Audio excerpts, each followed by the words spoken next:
Hello guys and welcome back to another video of Infotainment Zombie। तो आज की इस वाली वीडियो में हम करने वाले हैं लोकी के एपिसोड 2 का break down. So without wasting any time, let's begin।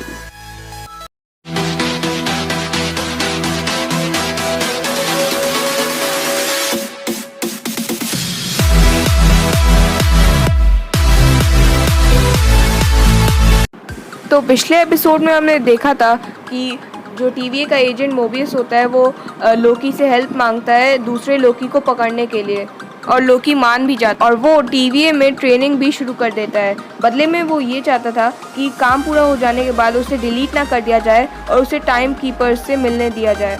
और उधर वो दूसरा लोकी टाइमलाइन में बार बार छेड़छाड़ कर रहा था, और जब टीवीए के एजेंट्स उसे पकड़ने आ रहे थे तो उन्हें मार के उनकी टाइमलाइन रीसेट करने वाली मशीन भी चुरा ले रहा था। और इस बार तो वो एक टीवीए के एजेंट को किडनैप कर लेता है। तो इस मामले की जांच करने के लिए मोबियस अपने वाले लोकी को वहाँ लेके जाता है। वहाँ पहुँच के लोकी ये बोलता है कि ये मैटर बहुत ही सीरियस है और अभी के अभी हमें टाइम कीपर से मिलना चाहिए। और मोबियस ये सुनकर समझ जाता है कि लोकी उन सबको बुद्धू बना रहा है और वो टाइम कीपर से मिल के टीवीए के ऊपर कब्जा करना चाहता है। इसलिए लोकी को वो लोग लेके वापस आ जाते हैं और इस घटना की वजह से सब लोगों का लोकी से भरोसा उठ जाता है।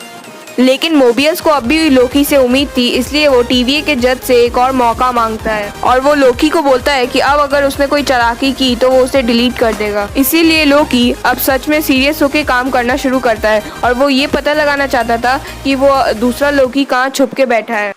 इसीलिए लोकी पास्ट और फ्यूचर के कुछ इवेंट्स पे रिसर्च करता है और उसे एसगार्ड के डिस्ट्रक्शन मतलब रैग्नारॉक के बारे में पता चलता है। और उससे लोकी को एक आइडिया आता है कि जिस जगह पे कोई डिजास्टर या कहीं बड़ी तबाही आने वाली है, अगर वहाँ पर कोई टाइम ट्रैवल करके जाता है और वहाँ पर कुछ भी चेंज करता है तो उससे कोई भी अल्टरनेट टाइमलाइन नहीं बनती है। इस थ्योरी को टेस्ट करने के लिए मोबियस और लोकी एक ऐसी जगह पास्ट में जाते हैं जहाँ पर ज्वालामुखी फटने वाला होता है, और वहाँ पर लोकी उल्टी सीधी हरकतें भी करता है, लेकिन उससे कुछ भी सेक्रेट टाइमलाइन में फर्क नहीं पड़ता है।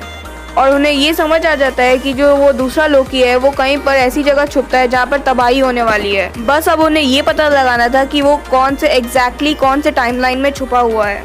इसीलिए वो दोनों इस बारे में सोचने लगते हैं। फिर मोबियस को याद आता है कि जब उस दूसरे लोकी ने 1549 में फ्रांस के एक जगह पे अटैक किया था तो उसने एक बच्ची को एक च्युइंगम का पैकेट दिया था, पर वो च्युइंगम इस जमाने की नहीं थी। तो वो पैकेट एक ऐसा क्लू था जिससे दूसरे लोकी को पकड़ा जा सकता था। तलाश करने पर मोबियस को ये पता चलता है कि वो च्युइंगम सन 2047 से 2051 तक की है। बस अब उन्हें इन 4 सालों में डिजास्टर ढूंढना था, क्योंकि वहीं से दूसरे लोकी ने वो च्युइंगम ली है। और कुछ रिसर्च करने के बाद उन्हें पता चलता है कि सन 2050 में हेवन हिल्स नाम के जगह पे एक बहुत बड़ा तूफान आया था, वहीं पर वो बुरा लोकी छुपा हो सकता है। तो मोबियस एक टीम लेके वहाँ पर जाता है, और वहाँ पर जब ये तूफान आया था तो वहाँ के लोग एक मॉल में जाके छुप गए थे, और उसी मॉल में जाके टीवीए के लोग उस दूसरे लोकी को ढूंढने लगते हैं। पर कमाल की बात तो ये थी कि उस दूसरे लोकी ने ही ये सब किया था, मतलब उसी ने च्युइंगम का क्लू छोड़ा और टीवीए वालों को यहाँ बुलाया, और फाइनली दोनों लोकी की मुलाकात हो ही जाती। पर वो दूसरा लोकी खुद सामने नहीं आया था, बल्कि वो दूसरों का दिमाग कंट्रोल करके उससे बात कर रहा था। फिर लोकी उससे बोलता है कि वो अभी तक टीवीए वालों को बेवकूफ बना रहा था और वो दोनों मिलके टाइम कीपर्स को हरा सकते हैं। पर वो दूसरे लोकी को इस सब में इंटरेस्ट नहीं था, बल्कि वो तो किसी और ही दूसरे मिशन पे काम कर रहा था। दूसरी तरफ मोबियस को वो दूसरे लोकी ने जिस टीवीए एजेंट को किडनैप किया था वो मिल जाती है, और वो मोबियस को ये बताती है कि दूसरे लोकी ने उसके दिमाग में घुस के टाइम कीपर्स की लोकेशन जान ली है और वो कुछ बुरा करने वाला है। उधर वो दूसरा लोकी अपने असली रूप में सामने आ ही जाता है, और वो होती है फीमेल लोकी किसी और यूनिवर्स की। उसका प्लान था सेक्रेट टाइमलाइन की धज्जियां उड़ाना, इसलिए उसने टीवीए के कुछ रीसेट मशीन्स को भी चुराया था, और अब वो उसे अलग अलग समय और अलग अलग जगह पे भेज देती है, जिससे सेक्रेट टाइमलाइन में बहुत ज़्यादा दरार आ जाती है।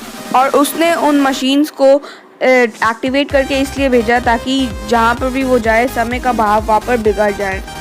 तो अब टीवीए वालों का उसे रोक पाना बहुत ही ज़्यादा मुश्किल था और सेक्रेट टाइमलाइन में भी बहुत सारी ब्रांचेस बन गई थी और अगर ये ब्रांचेस रेड लाइन के ऊपर चली गई तो टीवीए बर्बाद हो जाएगा और मल्टीवर्स की लड़ाई फिर से शुरू हो जाएगी।